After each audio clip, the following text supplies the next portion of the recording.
이 인물이 이제 정조시대 역사하면 빠질 수가 없는 인물이고요. 앞으로 정조극장에서 굉장히 많이 나올 인물인데 그 사람이 바로 최재공입니다.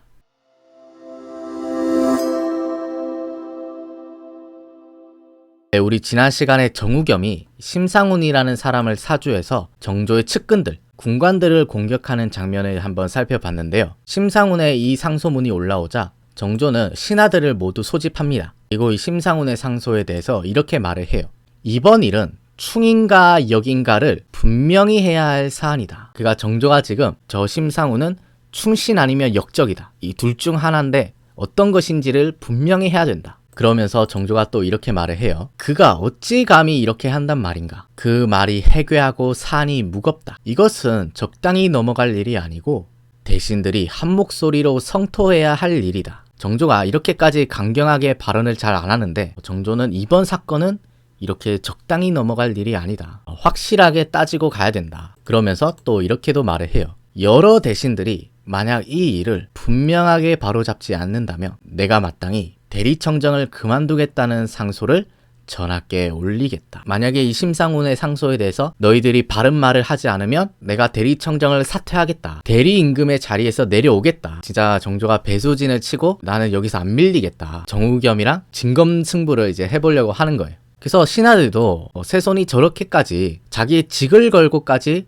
이렇게 강경하게 발언을 하니까 신하들도 여기서 머뭇머뭇한다거나 주저할 수가 없는 거예요. 그래서 여러 대신들이 한 목소리로 깜짝 놀라면서 아니 저하 어떻게 이런 하령을 내리십니까? 갑자기 왜 이러십니까? 하면서 굉장히 깜짝 놀랐다고 해요. 그러면서 이제 신하들 중에 대표인 영의정이 나서서 이렇게 말을 합니다. 당쟁의 혐의로 신문하신다면 반드시 죄가 밝혀져 사형시킬 수 있을 것입니다. 저놈을 당장 잡아다가 신문하십시오. 그러면 반드시 사형시킬 수 있을 겁니다. 이렇게 정조의 편을 들어주는 거예요. 영의정이 이렇게 나서서 한마디 하니까 정조가 이렇게 말을 합니다. 심상훈은 분명 거물과 통하고 있을 것이다. 그러니까 정조는 단순히 이게 심상훈 단독 행위가 아니고 그 심상훈 너머에 있는 사람들도 성토를 해야 된다. 심상훈을 사주한 그 사람들까지 정조가 겨냥하고 있는 겁니다. 그 사람은 우리가 지난 시간에 살펴본 정우겸이죠. 정조가 이렇게 성토 분위기를 조성을 하니까 또 신하들이 줄줄이 나서서 심상훈을 이제 성토를 합니다. 이택진은 심상훈은 역적입니다. 이렇게 한마디 하고요. 그리고 또 다른 신하인 이미도 심상훈의 의도가 매우 흉악하니 그 마음을 따져보면 역적이 분명합니다. 이렇게 동조를 합니다. 이렇게 심상훈에 대한 성토 여론이 만들어져서요. 신하들이 모두 한 목소리로 이 사안을 영족계에 아뢰어서 속히 의군부에 잡아다가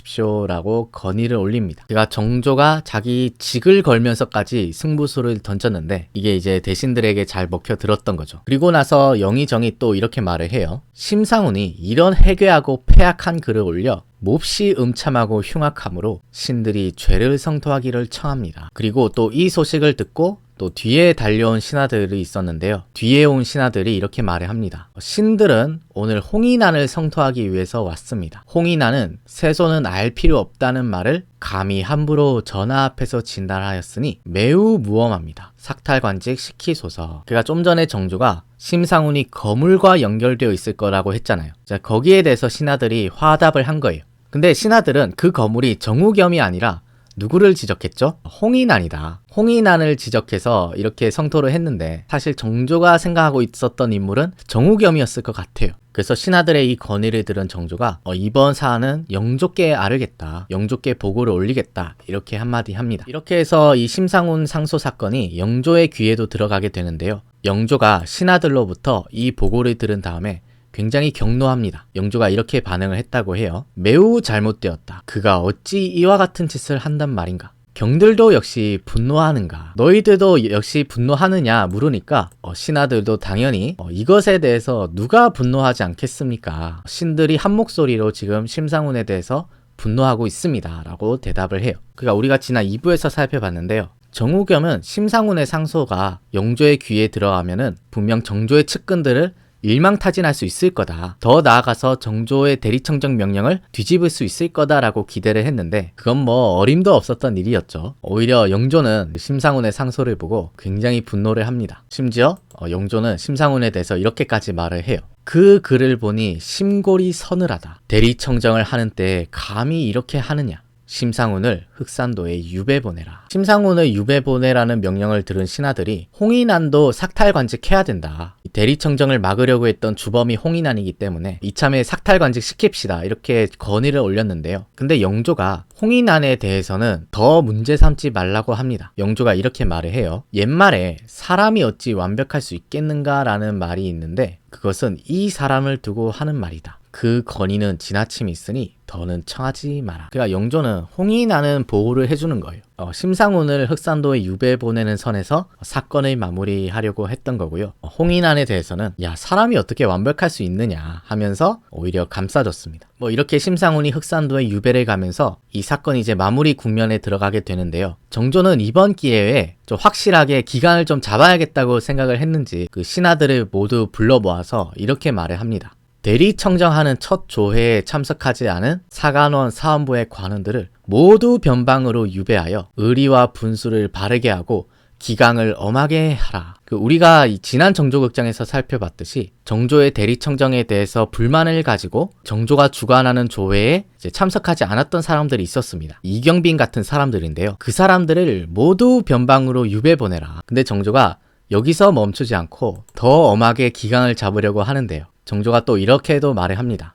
대리청정이 이루어졌으니 군신의 대의 앞에서 벗어날 수 있는 자는 아무도 없다. 오늘날 신하된 자로서 죄인을 성토하는 자리에 감히 나오지 않고 머뭇거리며 눈치만 살핀 자들을 그냥 둘 수 없다. 그러니까 모든 사람이 이 심상훈에 대해서 성토를 해야 되는데 정우겸이나 홍인안의 눈치 때문에 그 심상훈을 성토하지 않은 사람들이 있었겠죠. 그놈들을 내가 그냥 둘 수가 없다. 그래서 정조가 이 사람들을 모두 잡아다가 문초하라고 합니다. 그 자들을 먼저 잡아다가 문초하여 처리하고 내일 아침까지 전부 진술을 받아서 나한테 보고를 올려라. 칼을 한번 빼냈으면은 좀 확실하게 처리를 하는 이런 모습을 보여주는 것 같습니다. 이렇게 해서 그해 겨울 동안에 조정은 난리가 납니다. 정조가 이렇게 세게 나오니까 모든 신하들이 합심해서 이 심상훈과 홍인안에 대해서 처벌을 요구하고요.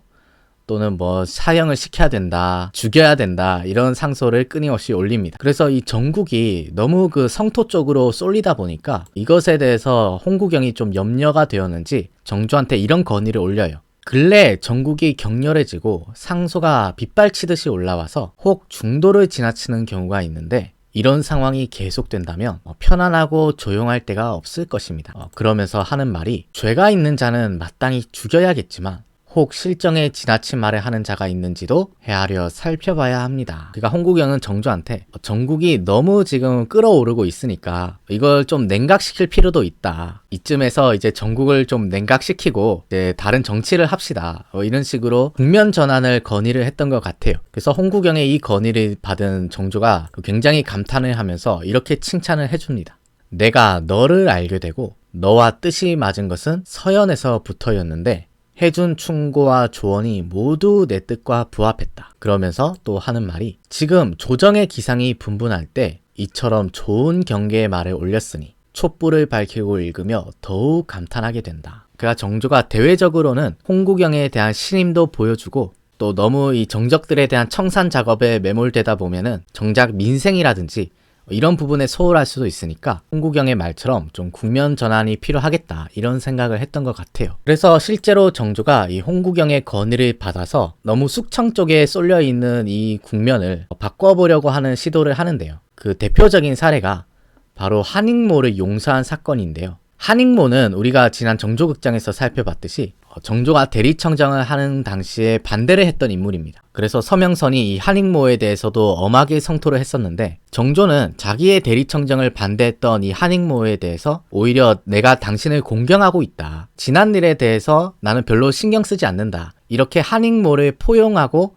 통합을 하려고 해요. 그 당시 정조가 한익모에게 이렇게 말을 했다고 합니다. 그대가 지난번에 한 말, 그러니까 대리청정을 반대했던 말이죠. 그 말은 진의가 명확하게 전달되지 않은 것일 뿐이다. 경의 글을 보면 뜻이 순수하고 중후하여 옛 대신의 기풍이 넉넉히 있으니 내가 경을 더욱 공경하게 된다. 어떻게 보면 자기의 대리청정을 막으려고 했던 사람이니까 정조가 배척해도 할 말이 없는 인물인데 그것에 대해서 나는 별 개의치 않는다. 당신의 글을 봤는데 뜻이 순수하고 중후하더라. 내가 당신을 보면 더 공경하는 마음이 생긴다. 이렇게 오히려 한익모를 띄워준 거예요. 그 한익모 입장에서 이런 말을 들으면 얼마나 감동이 되겠어요. 내가 예전에 저하의 대리청정을 막았던 사람인데, 반대를 했었던 사람인데 나에 대해서 이렇게까지 말을 해주니까 한익모가 얼마나 감동이 됐겠습니까? 그래서 한익모가 자기를 포용해 준 것에 대해서 이렇게 감사를 표해요. 신이 나이가 많고 정신이 흐려졌는데 중채까지 잘못 맡아서 여러 일에 혼란을 주었습니다. 신이 지난번에 망발을 하여 용서받지 못할 죄에 빠졌는데 저하의 관용과 포용이 아니었다면 신이 어찌 이 자리에 있을 수 있겠습니까? 그가 정조가 죄가 분명한 사람에게는 죄를 줘야겠지만 언제든 또 내 사람으로 만들 수 있는 사람들, 포용할 수 있는 사람들이 있으면 이렇게 적극적으로 통합을 하려고 했고,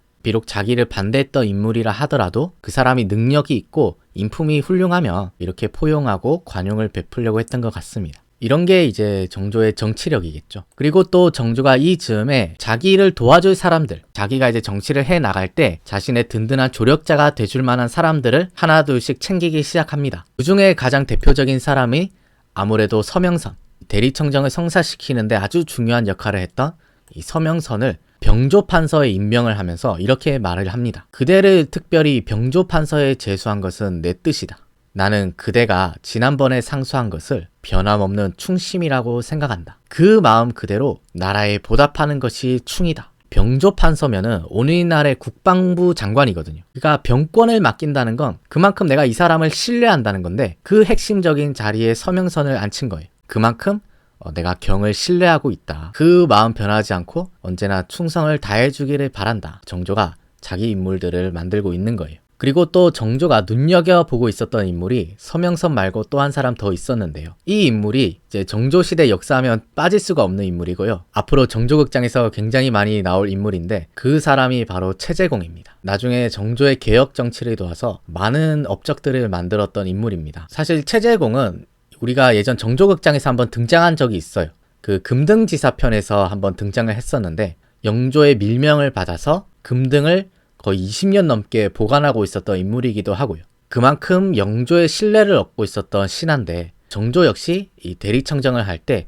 최재공을 눈여겨보고 있었어요. 그래서 정조가 이 최재공을 불러서 이렇게 말을 했다고 해요. 경이 평안도 관찰사로 있을 때 행적을 보면 경이 욕심이 없고 깨끗한 사람임을 알 수 있다. 경과 같은 사람은 기대할 만한 말이 있을 듯하다. 그러니까 정조가 최재공을 꽤 오랫동안 관찰을 하고 있었던 거예요. 최재공이 당시에 평안도 관찰사로 지방에 나가 있었는데 지방에서 했을 때의 어떤 업적들이나 행적들도 정조가 놓치지 않고 체크를 하고 있었던 거죠. 그래서 최재공이 그 정조가 자신을 이렇게 알아주니까 얼마나 감동이 됐겠어요. 최재공이 정조한테 이렇게 말을 합니다. 근래 저하께서 어떤 하령을 내리시면 사방팔방에서 극진히 부응하지 않는 사람이 없습니다. 과연 저하께서 학문의 공을 저버리지 않으셨습니다. 그러니까 이때 정조가 무슨 명령만 내리면 사방팔방에서 그 명령이 적극적으로 시행이 된다는 거예요. 거기에 부응하지 않는 사람이 없더라. 근데 이렇게 저하께서 할 수 있었던 것은 모두 학문의 공이다.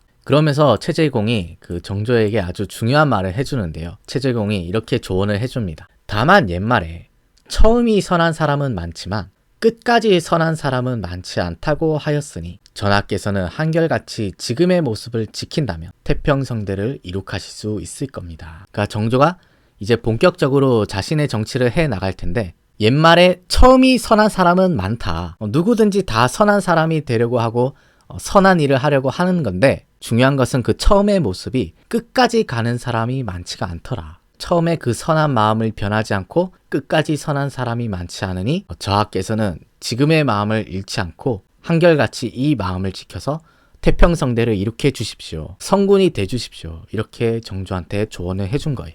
최재공의 이 진심 어린 조언을 받아들인 정조가 이렇게 말을 합니다. 나는 대리청정을 맡기신 기대에 보답하기 위해 마음을 다하여 정치를 해야 할 것이지만 본래 아는 것이 없으니 어찌 만분의 1이라도 실효를 거둘 수 있겠는가. 이거는 정조가 그 겸양의 차원에서 한 말이겠죠. 어쨌거나 정조는 끝까지 이 겸손한 마음을 잃지 않고 지금의 마음을 잘 보존해서 한결같이 좋은 정치를 해나가겠다. 이런 의지를 최재공에게 밝힌 것 같습니다. 네, 오늘 이렇게 해서 정조가 심상훈 사건에 대해서 잘 마무리를 하고 자기 사람들에 대해서도 이렇게 따뜻하게 챙기는 이런 모습들을 살펴봤는데요. 이제 정조가 본격적으로 어떻게 정치를 해 나가는지, 또 정조가 앞으로 어떤 일들을 겪게 되는지, 왕으로서 성장해 나가는 모습들을 정조극장에서 계속 다뤄볼 테니까요. 여러분들도 계속 앞으로 시청을 해주시면 감사하겠습니다. 네, 오늘 정조극장은 여기서 마치겠습니다.